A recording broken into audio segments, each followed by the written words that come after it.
Hello student. तो जैसा कि हम लोगों ने तय किया था कि 26 मई से हम लोग नवोदय के कुछ टॉपिक्स को पढ़ेंगे, तो मैं इसके पहले टॉपिक को लेने जा रहा हूँ जिसका नाम है नंबर एंड नंबर सिस्टम। इसमें एक और चैप्टर है डिविजिबिलिटी रूल। जब हम नंबर सिस्टम और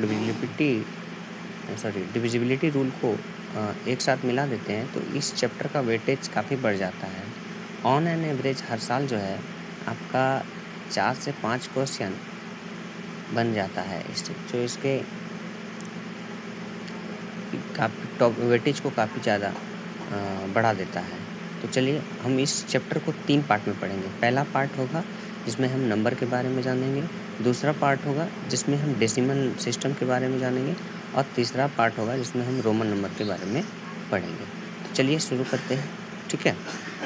तो सबसे पहले हम लोग जानते हैं अंक क्या होता है। देखिए, अंक दुनिया का कोई भी संख्या जो लिखा जाता है वो इन्हीं अंकों की सहायता से लिखा जाता है। टोटल अंक है 0, 1, 2, 3, 4, 5, 6, 7, 8, 9 ये अंक हैं। इनके अलावा कोई अंक नहीं होता है और इन्हीं अंकों की सहायता से दुनिया के सभी नंबर को लिखा जाता है। तो संख्या कैसे बनते हैं? तो इन्हीं की सहायता से, अंकों की सहायता से, अंकों की सहायता से, ठीक है। तो किसके कौन से अंक? 0, 1, 2, 4, 5, 6, 7, 8, 9 इनकी सहायता से ही क्या लिखा जाता है? किसी भी नंबर को लिखा जाता है, ठीक है। अगर हम लोग नंबर से संबंधित कुछ यहाँ पे इम्पोर्टेंट तथ्य जान लेते हैं। थोड़ा मैं थ्योरी जल्दी खींचूँगा क्योंकि थ्योरी उतना इम्पोर्टेंट होता नहीं है। ज़्यादातर आपको क्वेश्चन, यानी कि हम लोग को क्या जानना है? पहला अंक क्या होता है? 0, 1, 2, 3, 4, 5, 6 टोटल 10 डिजिट होते हैं। इसी की सहायता से दुनिया में जितने भी नंबर बनते हैं ना, संख्या, सब इन्हीं की सहायता से बनते हैं। अंकों की सहायता से ही क्या बनते हैं? संख्या बनते हैं। ये 0, 1, 2, 3 कोई भी संख्या आप दुनिया का लिखेंगे, इन्हीं 10 डिजिट का यूज करके आप लिख सकते हैं। संख्या से संबंधित कुछ तथ्य मैं ये बताना चाहता हूँ कि जैसे कि हम लोग जानते हैं एक अंक की सबसे छोटी संख्या, कोई भी संख्या, वो सबसे छोटी संख्या किससे स्टार्ट होती है? तो छोटी संख्या यहाँ करने का मतलब 0 से नहीं, हम लोग गिनती की संख्या की बात कर रहे हैं। तो एक अंक की सबसे छोटी संख्या कितनी होती है? 1। लेकिन वहीं बोलेंगे एक अंक की सबसे बड़ी संख्या कितनी होती है? तो एक अंक की सबसे बड़ी संख्या कितना होता है? 9। क्योंकि एक अंक 10 से 2 डिजिट का नंबर शुरू हो जाता है और 10 से पहले 1 डिजिट का अंक रहता है। तो अगर हम लोग बोले यहाँ पे दो अंकों की सबसे छोटी संख्या, तो जहाँ से जो संख्या शुरू होती है वही उसकी छोटी संख्या। 2 अंकों की संख्या, 2 डिजिट के नंबर कहाँ से स्टार्ट होते हैं? 10 से। तो 2 अंकों की सबसे छोटी संख्या क्या होगी? 10। लेकिन अगर वहीं हम लोग सबसे बड़ी संख्या बोले तो सबसे बड़ी संख्या की बात करें तो वो क्या हो जाएगी? जहाँ पे वो ख़त्म होती है, यानी कि जहाँ से 2 अंक ख़त्म होते हैं, यानी कि 100 हम लोग का 3 अंक का नंबर शुरू हो जाता है, 3 डिजिट का नंबर। लेकिन उससे अगर एक पहले आए तो 99 हम लोग का क्या हो जाता है? 2 अंक की सबसे बड़ी संख्या। उसी तरह अगर बोले 3 अंकों की, उसी तरह अगर हम लोग बात करें 3 अंकों की सबसे छोटी संख्या, तो जहाँ से वो स्टार्ट होती है, 3 अंक की संख्या कहाँ से स्टार्ट हो रही है? 100 से। इसलिए 3 अंकों की सबसे छोटी संख्या कितना हो गई? 100। और सबसे बड़ी संख्या कितना होगी? सबसे बड़ी संख्या कितना हो गया भाई? जहाँ से वो ख़त्म होता है, यानी कि 999। यहाँ इस तरह से अगर हम चलते हैं तो हम एक पैटर्न को ऑब्जर्व करते हैं कि एक अंक की सबसे बड़ी संख्या छोटी संख्या 1, बड़ी संख्या 9, 2 अंक की सबसे छोटी संख्या 10, सबसे बड़ी संख्या 99, 3 अंक की सबसे बड़ी संख्या 0, सबसे छोटी संख्या 100 और सबसे बड़ी संख्या 999। यहाँ से अगर हम लोग ऑब्जर्व करें तो एक अंक की सबसे बड़ी संख्या में कितने 9 है? 19 है। 2 अंक की सबसे बड़ी संख्या में कितने 9 है? 2 9 है। 3 अंक की सबसे बड़ी संख्या में कितने 9 है? 3 9 है। सो ऑन, अगर इसी तरह चलते रहें, n अंकों की सबसे बड़ी संख्या अगर हम लोग को पूछे 10 अंकों की, 10 अंकों की सबसे बड़ी संख्या, 10 अंकों की सबसे बड़ी संख्या, तो वो क्या होगी?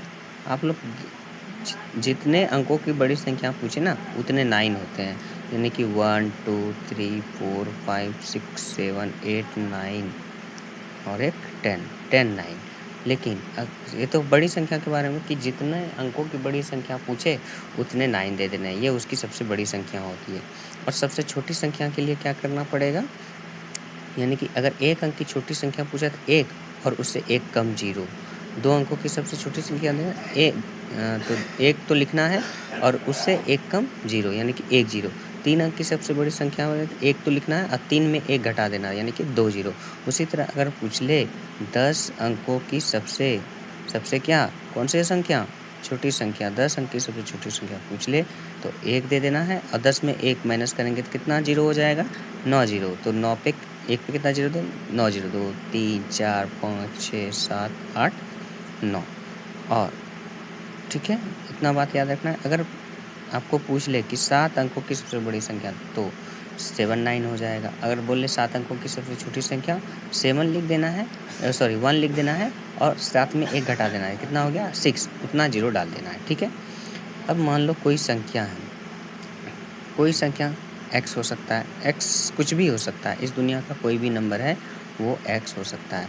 यानी कि x किसी भी संख्या को अगर 0 से मल्टीप्लाई करेंगे तो हमेशा क्या होगा? 0 होगा। और किसी भी संख्या को 0 से भाग देंगे तो वो क्या होगा? इन्फिनिटी होगा। किसी संख्या को अगर 1 से मल्टीप्लाई करेंगे तो वो संख्या खुद आएगी और किसी संख्या को अगर 1 से भाग भी किया जाए तो वो संख्या खुद ही आएगी। जैसे एग्ज़ाम्पल की बात करें तो हम लोग एक नंबर लेते हैं, कितना बड़ा 9 9 9 8 7 6, लेकिन कितना बड़ा भी संख्या हो अगर उसको 0 से मल्टीप्लाई किया जाए तो वो संख्या क्या हो जाएगी? 0 हो जाएगी। और कोई भी संख्या हो, कोई कितना बड़ा भी संख्या हो, एग्जाम्पल 1 2 3 4 5 6 8 9, उसको अगर 0 से डिवाइड करेंगे तो क्या हो जाएगा? इन्फिनिटी, अनंत हो जाएगा, ठीक है। और किसी संख्या को अगर 1 से भाग देंगे, जैसे 1 2 3 4 5, इसको अगर 1 से इंटू करेंगे तो वो संख्या हमको खुद मिलेगी, जैसे 1 2 3 4 और 5। और किसी संख्या को 9 8 7 6 5 1 से अगर डिवाइड भी देते हैं, उस संख्या को कोई फ़र्क नहीं पड़ता है, वही नंबर हमको प्राप्त हो जाता है। इतना पता चल गया। अब संख्याओं के प्रकार, देखिए हम लोगों ने क्या जाना कि जितने भी दुनिया में नंबर बनते हैं, संख्या बनते हैं, वो अंक से बनते हैं, ठीक है। लेकिन अंक में हम लोगों ने 0 को भी इंक्लूड किया था। लेकिन प्राकृत संख्या किसको बोलेंगे हम लोग बाबू? गिनती की संख्या को। गिनती की संख्या को क्या बोलेंगे? गिनती की संख्या को प्राकृत संख्या बोलते हैं, गिनती की संख्या को। अब देखो गिनती की संख्या तो कुछ भी हो सकती है ना, गिनती की संख्या कुछ भी नहीं हो सकती है, सॉरी, मतलब कहाँ से स्टार्ट होती है? कहाँ से गिनती स्टार्ट होती है? 1 से। यानी कि 1 से जो संख्या शुरू होती है वो संख्या क्या होती है? आपकी प्राकृत संख्या। क्या होती है? प्राकृत संख्या। उसको क्या बोल सकते हैं? Natural number. और ये नंबर कहीं तक भी जा सकता है, 9 9 8 7 कुछ भी हो सकता है। इसके आगे अनंत नंबर तक जहाँ तक ये चल सकता है उसको क्या बोलते हैं? प्राकृत। सबसे छोटी प्राकृत संख्या अगर पूछे तो वो कितनी है? 1। लेकिन सबसे बड़ी प्राकृत संख्या असंख्य बोल सकते हैं, जिसको बहुत हो सकता है, जिसकी गिनती भी संभव नहीं है। पूर्ण संख्या तो यहाँ 0 से शुरू होने वाली संख्या, 0 से शुरू होने वाली संख्या को क्या बोलेंगे? 0 से शुरू होने वाली संख्या को 0 से शुरू होने वाली संख्या को क्या बोलेंगे? पूर्ण संख्या बोलेंगे। यानी कि गिनती की संख्या कहाँ से होती है? 1 2 3 4 5 6 7 ऐसे, ये तो हो गई गिनती की संख्या। लेकिन जब यह संख्या 0 से शुरू हो जाए, कहाँ से शुरू हो जाए? 0 से शुरू हो जाए और अनंत तक जाए, ये क्या होती है? इसको क्या बोलते हैं? पूर्ण संख्या। यानी कि सबसे छोटी पूर्ण संख्या अगर पूछे, सबसे छोटी पूर्ण संख्या क्या है हम लोगों का? 0। इतना बात समझ में आया। फिर हम लोग पढ़ते हैं पूर्णांक। अगर पूर्णांक में देखें तो हम लोग को एक और नंबर के बारे में जानना पड़ेगा, हम लोग पहले नंबर लाइन के बारे में तब हमको जानना पड़ेगा। नंबर लाइन के बीचों बीच होता है आपका शून्य। शून्य के जब आप राइट में जाते हो तो यहाँ पे होगा 1, ये 2, ये 3, ये 4। मैंने क्लास में बच्चों को पढ़ा रखा है तो उनके रिवीजन के लिए ये करा रहा हूँ। 6, 7 बाकी उन लोगों को पता है, ठीक है। -1, -2, -3, -4, -5 ये संख्या चलती है। यानी कि जीरो के लेफ्ट वाले संख्या को क्या बोलते हैं? जीरो के जो लेफ्ट में रहते हैं उनको बोलते हैं ऋणात्मक संख्या। क्या बोलते हैं उनको? ऋणात्मक संख्या। और जीरो के राइट में जो होता है ये हो गया लेफ्ट, और जीरो के राइट में जो रहता है उसको क्या बोलते हैं बाबू? धनात्मक संख्या। तो और पूर्णांक संख्या किसको कहते हैं? वह संख्या जिसमें धनात्मक संख्या भी हो, ऋणात्मक संख्या भी हो, और धनात्मक संख्या भी हो, ऋणात्मक संख्या हो, और साथ में जीरो भी हो। यानी कि अगर -5, -4, -3, -2, -1, 0, 1, 2, 3, 4, 5 ये संख्या अनंत है, ठीक है। और एक बार यहाँ पे नोट देने की बात है कि जीरो ना तो ऋणात्मक संख्या है, जीरो ना तो ऋणात्मक है, और ना ही धनात्मक है। ये बात आपको ध्यान रखना है। परिमेय संख्या क्या है? जिसे p/q के रूप में लिखा जा सकता है। जिसे p/q के रूप में लिखा जा सकता है। जैसे 1, 5/4, 6/8, 9/7, 2। इसके नीचे कुछ नहीं तो कितना है बाबू? 1 है। तो ये सब क्या है? ये p, इसको मान लो p, इसको q, यानी कि p/q के रूप में लिखा जा सकता है। उसे क्या बोलते हैं? परिमेय संख्या। ये सभी क्या है? परिमेय संख्या। इसे p/q के रूप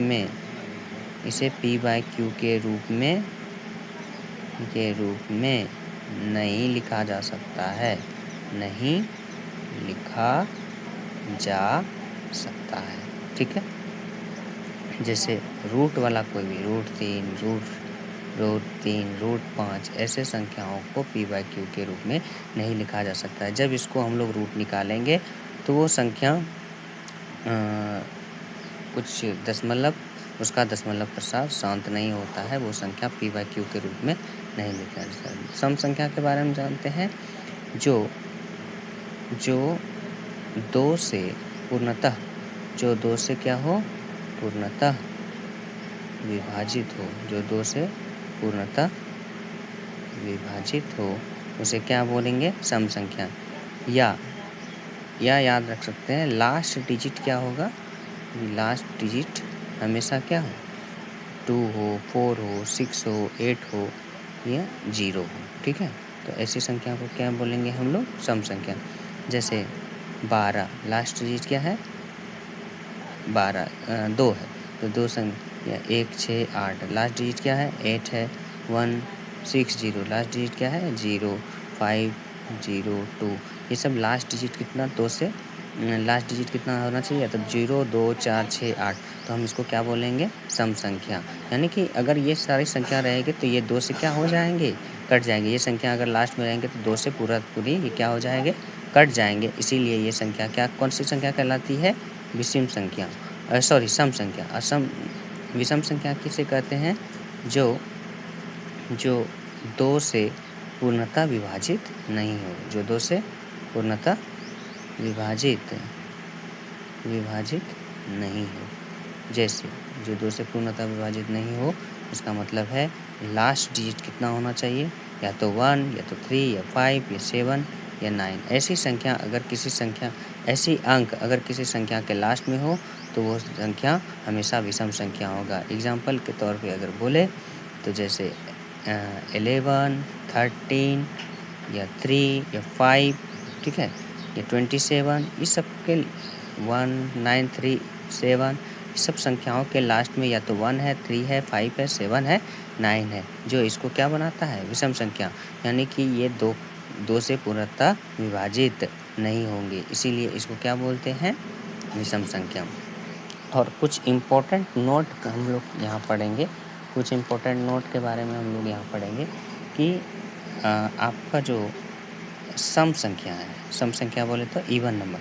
सम संख्या में अगर +1 हम लोग जोड़ते हैं तो हम लोग को क्या मिलता है, जोड़ते या घटाते हैं तो हमको क्या मिलता है, विषम संख्या मिलता है।